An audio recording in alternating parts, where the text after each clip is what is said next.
So we had a 59 Cadillac come in to the shop today, and it has a few issues. It's a beautiful car. It's probably one of the most popular Cadillacs from back in the day, mainly because of the lines on the body. The tail lights are something that a lot of people with hot rods try to replicate. If you look at these tail lights back here, they look like bullets. It's pretty neat. Kind of goes true to the era of the late 50s. This is a 59 Cadillac. You just don't see this kind of styling on anything, you know, pretty much anything in the 70s was when all this was dead. But this car had power seats and power windows, and had automatic headlight dimmer. I mean, they really were pushing the envelope for technology in the late 60s. For these Cadillacs. Cadillac always had the coolest little things like auto headlight dimmers. Who's ever heard of that in 1959? The engine in this car is a 390. It's a pretty cool engine. There was 3 different size engines that they built in this family of engines. This one has a few issues. It doesn't run very well.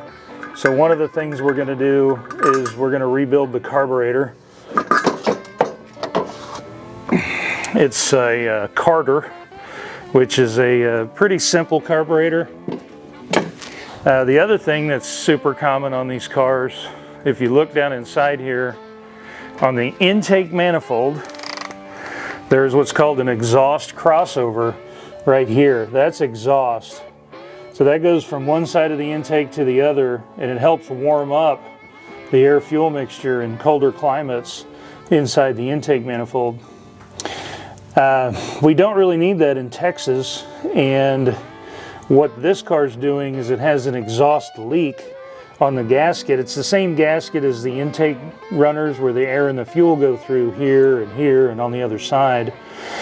But that gasket is shot, and so it makes a really loud ticking sound. So I'm going to pull that intake manifold off, build a little piece of metal that covers the hole up for the exhaust crossover, and then I'll braze it into the intake manifold and permanently block it off.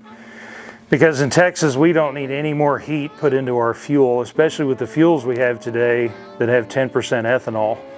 So it's going to get a rebuilt carburetor. We're going to pull the intake manifold and seal up the exhaust crossover. And the other thing I noticed is the valve covers are leaking, so we're going to replace the valve cover gaskets.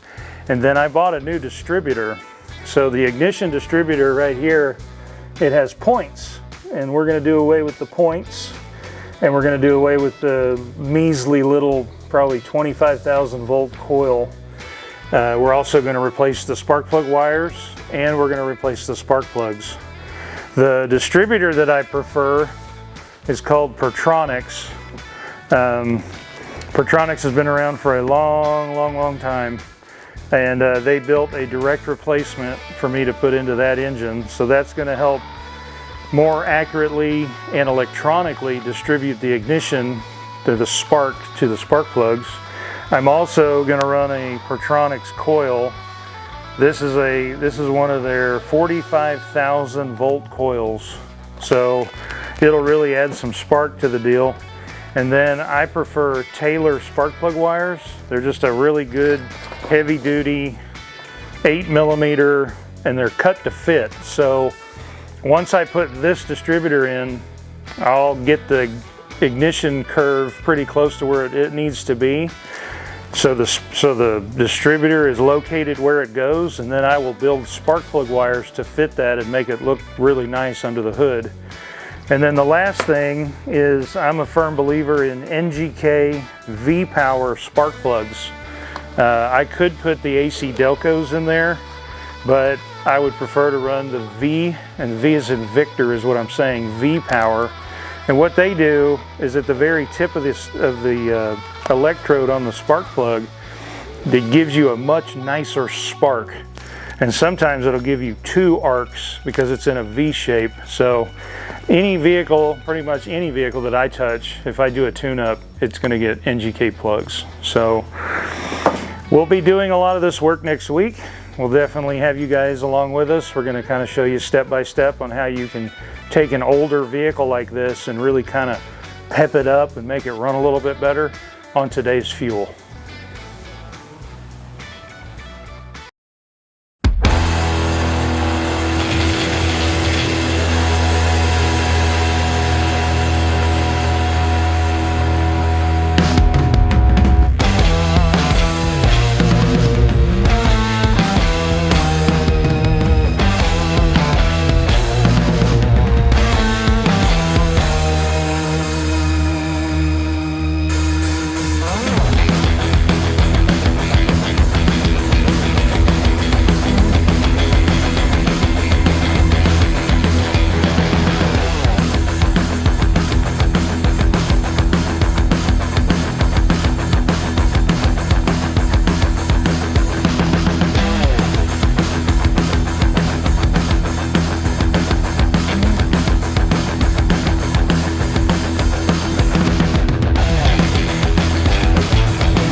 So we've got the intake manifold off of the Cadillac, and I flipped it over and we found a big crack right here in the exhaust crossover. This is the area where the old gaskets were leaking, and you can see someone has put a wire on here and like tried to hold this intake back together and twisted it up like it's an old fence on a ranch somewhere. So we're going to braze this.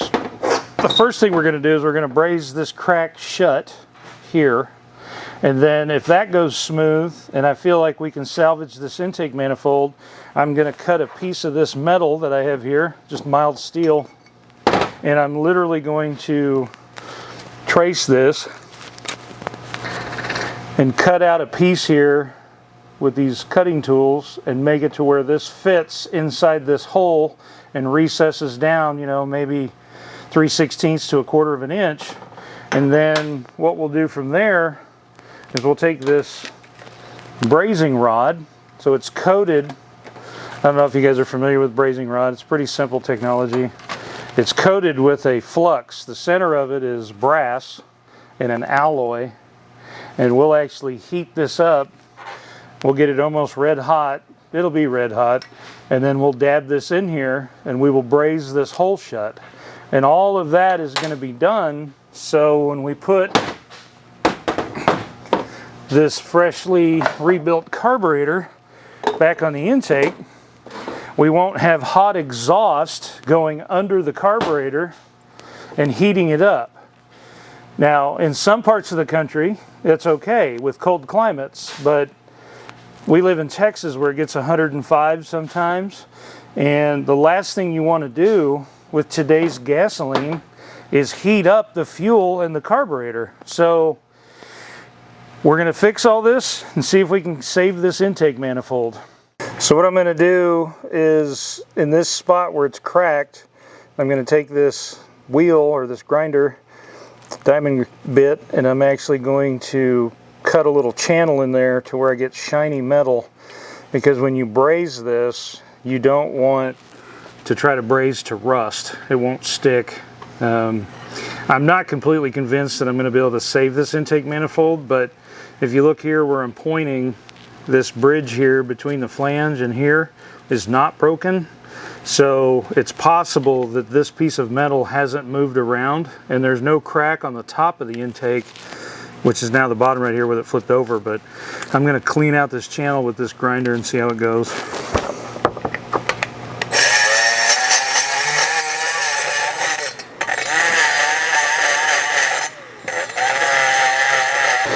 You kind of see all I'm doing is making a little channel right along where the crack is. Looks like the crack is right. Looks like it stops right there. So I'm going to actually put braze all along this channel that I'm grinding. And it may work and it may not, I don't know.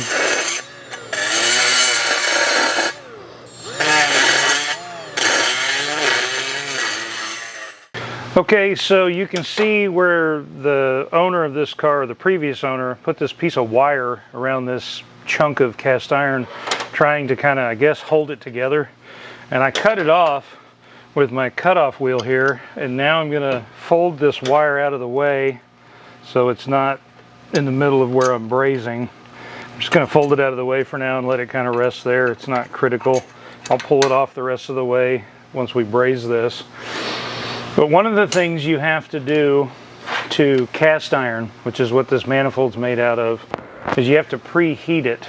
So we have to heat up the whole area with a rosebud, which a rosebud torch or rosebud is this larger nozzle where it has several holes, and it's pretty good for heating stuff up.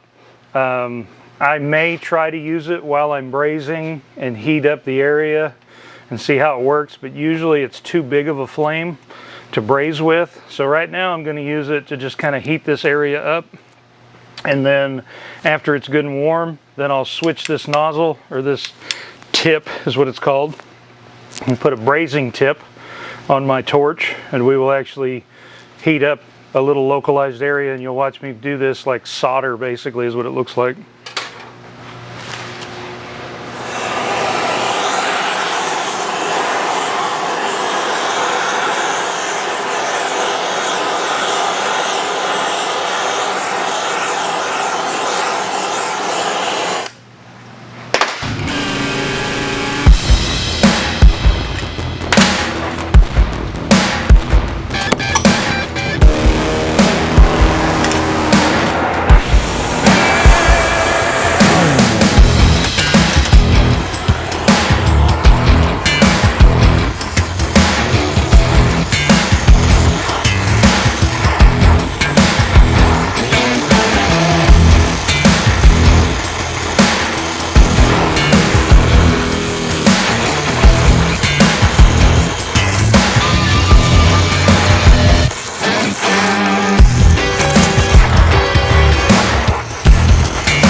Problem is, it's really old cast iron that's been overheated so many times because of the exhaust. Not overheated, but heated up so much. You know, it's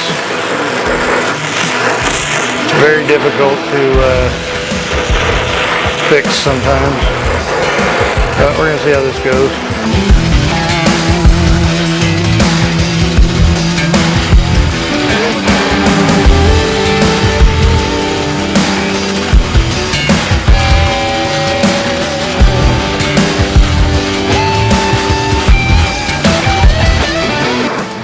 It's not the prettiest job I've ever done, but it looks like it filled the hole.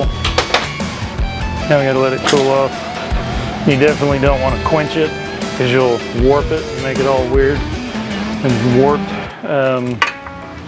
We haven't really heard anything here, so I'll be able to clean it up and that crack's fixed. And then the next step will be we'll cut this piece out, make it fit inside there, and braze it in. Matter of fact, while we're sitting here waiting for the manifold to cool off a little bit, I'd rather, if I had this piece made already, I'd go ahead and braze it in. So I'm going to make this piece.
So we finished the carburetor, we fixed the intake manifold, and now I'm about to gap the spark plugs to the appropriate gap. I think I'm going to try 40 thousandths, see how that does with that hotter coil. Grabbing a socket and some tools so I can pull all the spark plugs out. And then once I get all the plugs out, I'm going to bump the engine over to top dead center number 1. And then I'm going to take the distributor out.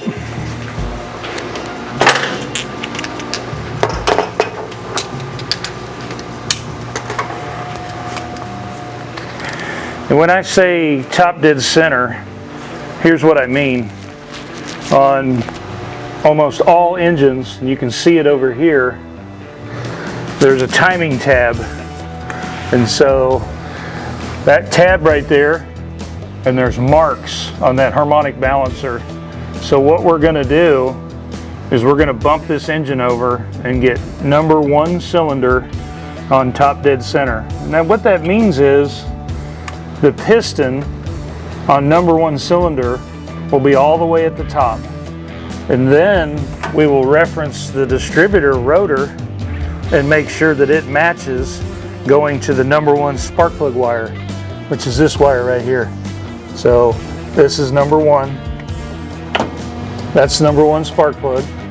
That's the number 1 position for the rotor that's inside the distributor cap. And so what we're doing is we're lining the mark up on the crankshaft. We're going to pull the spark plug out of number 1, and we're going to line up the distributor and make sure we're on top dead center number 1, so I know when I pull the original distributor out, I can put the new one in the proper position.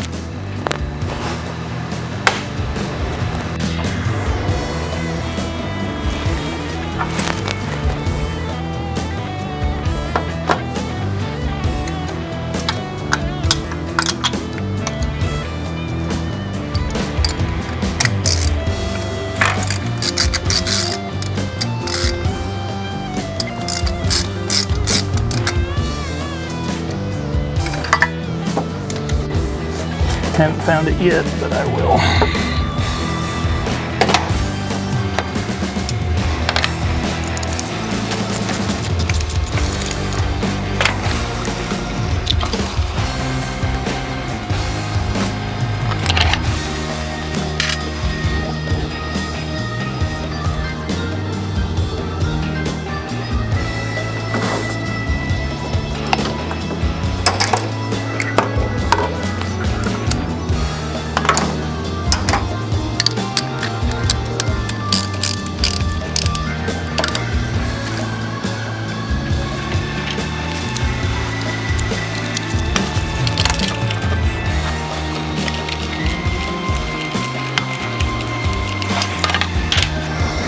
Sometimes you gotta be a contortionist. But this is not near as bad as doing spark plugs in like a Ford Aerostar or something. When I do spark plugs in Ford Aerostars back in the day, I'd drink a case of beer. Each spark plug would take about 6 beers. I know that math doesn't add up, but it was a very expensive spark plug changing. This one's dark, so you can tell that one looks pretty new compared to that one. So you can tell that this cylinder was probably misfiring a little bit. Not sure why. A lot of times when gasoline gets down inside the spark plug around the ceramic inside the middle, it breaks the ceramic and then it sparks on the inside. So that could be part of why this engine has a little bit of a rough idle, but we're fixing to replace all these and solve that problem.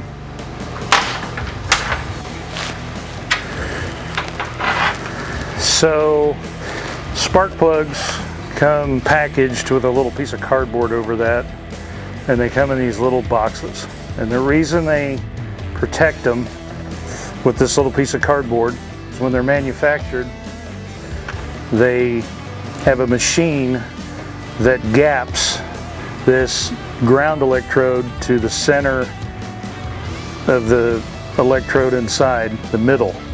So that gap out of the box, some people do, some people don't. I always check it. So here's a gap, a spark plug gapper, and it's tapered, and you can see where it says in thousandths how thick it is the entire way. So it starts at 20 thousandths and it goes all the way up to 100 thousandths. And on this setup, you know, I could probably gap it at 40, I could gap it at 50 if I wanted to, but I'm gonna gap it at 40 and see how it does, because we're putting a coil that's going to make a much hotter spark, much cleaner spark, and look really nice. So it'll also crispen up the throttle response, and it'll just overall make the engine run better. So that's what I'm doing, is I'm taking all these new plugs out and I'm going to gap them at 40 thousandths. So technically you're supposed to take this gapper and put this thing around the ground strap, and then you just gently push and that opens it up. And then see, I'm past 40 thousandths right there. So this isn't very scientific, but this is how you put them back. And now I'm lined up with 40 thousandths on the gapper, and now this plug's ready to go in. So I'm going to repeat that 7 more times because I have 8 spark plugs.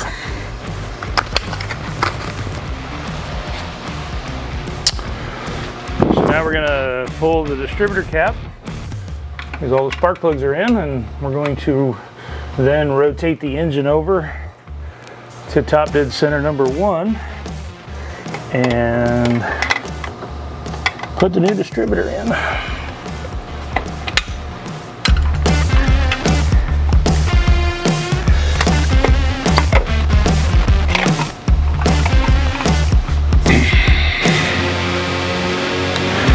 Someone's done a tune-up recently. This is a brand new cap.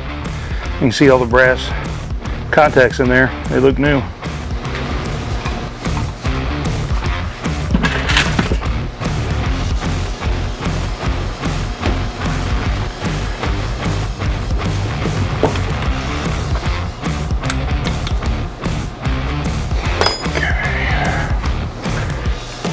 Need an assistant for this next thing.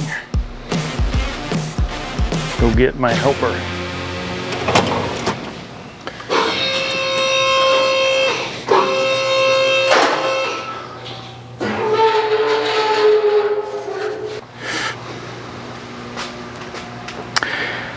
I need to bump it over so I can find top dead center number 1.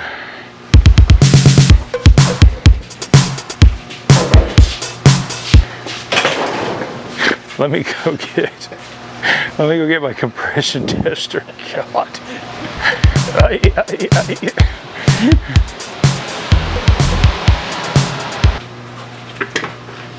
And when I bump it, you want me to go through a couple of revolutions, right?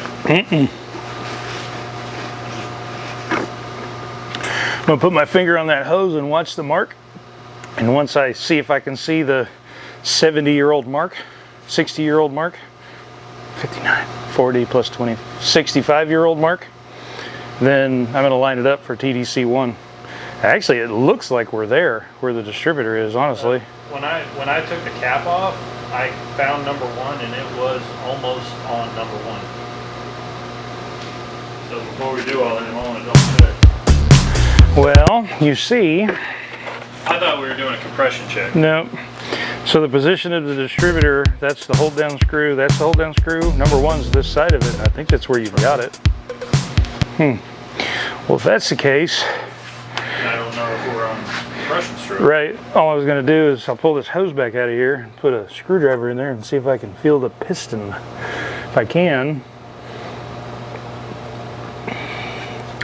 we've already there, because the mark on the balancer already shows we're there.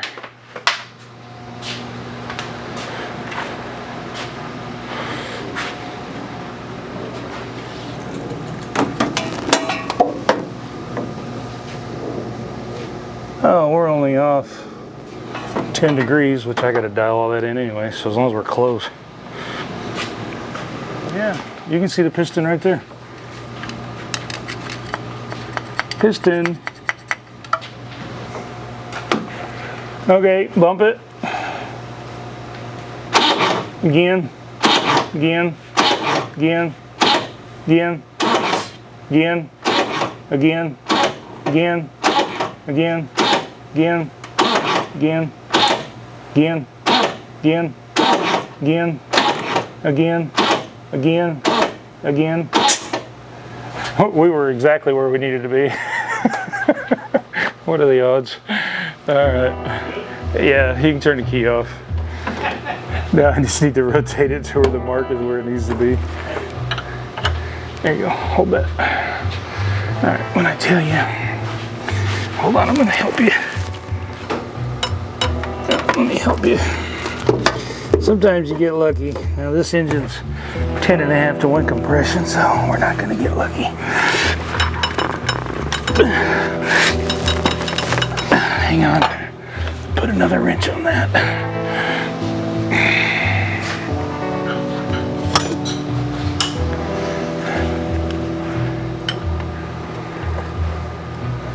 Oh, I'm not messing with that. How close are we?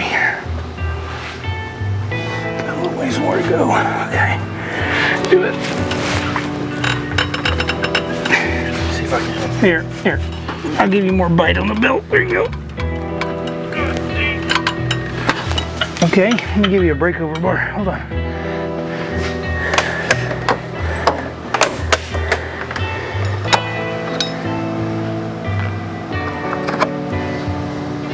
Grab across those bolts right there. Here.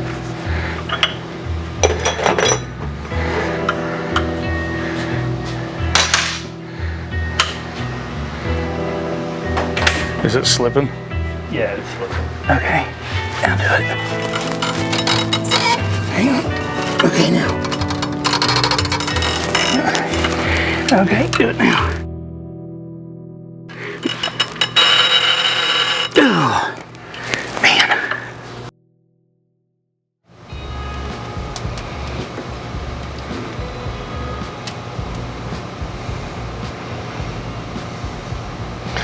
The reason I'm taking these terminals loose first before I pull the distributor out is because it would be a really bad thing if I dropped one of these little 1032 nuts down the distributor hole into the engine. That would be a bad day. So let's pull this distributor out.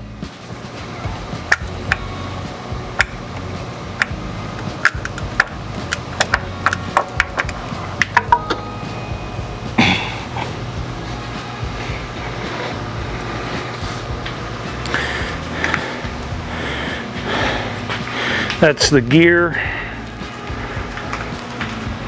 that mates up to the camshaft and it spins the distributor.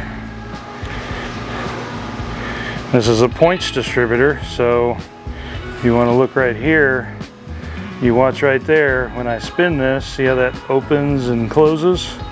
So it charges the coil and then it opens it. Bang, spark, spark, spark. Charge, spark, charge, spark. I'm holding this gear tight, and what happens is inside here there's centrifugal weights, and that's your mechanical advance. See how that's springy. So what happens is the faster this RPM, this distributor and the engine spins, this advances the timing, okay?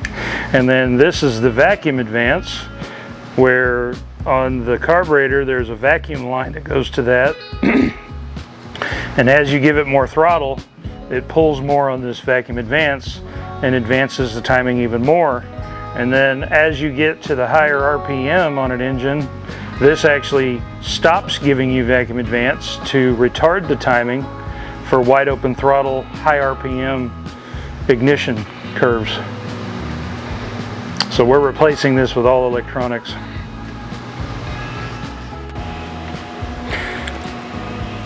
I've got a motor's manual collection, as you can see here. Well, the earliest motor's manual I have is 1956, and it goes up to about 1981. The one that I pulled is 1960, and in this book, I've already turned to the page for Cadillac, and then I went over here and looked at 1958, 59, and 60 tune-up specifications, and with the original AC-44 spark plugs, it's supposed to have 35 thousandths. Well, you saw that we put NGKs in and I gapped it at 40. And then it talks about the points and their gap and what their degree should be on a dwell meter. We replaced this part of it with a new distributor, so this is all done electronically and we never have to set a points gap again. So there's no mechanical things moving. Now, on the ignition timing, right here you can see where it says 5 degrees before top dead center on the harmonic balancer, which is also called the damper. And they're telling me the idle speed of this engine was 480 RPM in drive. So they also have a little number next to it that says with air conditioner off. And we're kind of lucky the air conditioner doesn't even work on this car, so we don't have to worry about that little 5. But back to this 5 degrees before top dead center, okay, because today's fuel has 10% ethanol in it, I have to add timing to this engine to make it run properly. If I was able to go back in the future and go buy ethyl for this 10.5 to 1 compression 390 cubic inch Cadillac V8, then I would still run the 5 degrees before top dead center initial timing and run the factory timing curve. But because I'm running pump gas in the year 2025, roughly 65 years later, I'm going to advance this timing, and the way I do it is I'll probably put it at around 12 degrees base timing with my timing light. You'll see here in a little bit, because we can run more timing up to a point, because you have to in order to burn the ethanol that's mixed with our gasoline.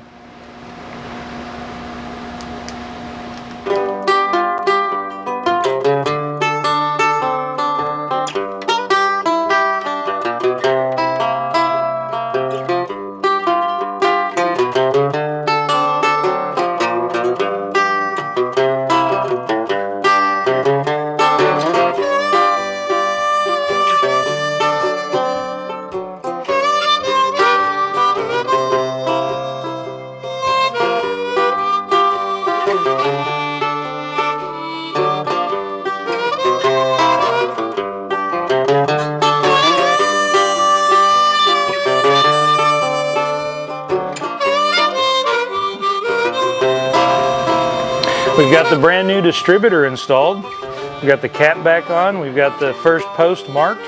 We've got the new coil. It's all wired up. It's ready to go. We're about to install these Taylor Street Thunder wires, make them all nice and pretty, and crimp on the ends and see how this thing's going to run. Problem. Oh, the throttle response probe. Oh my God.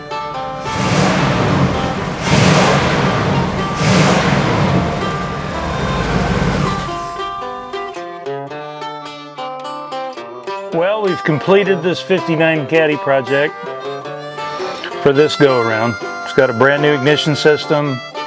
It's got a rebuilt carburetor. It's got a cleaned up intake manifold that was leaking.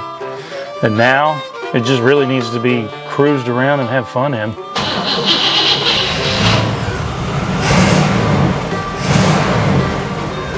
Just listen to that baby purr.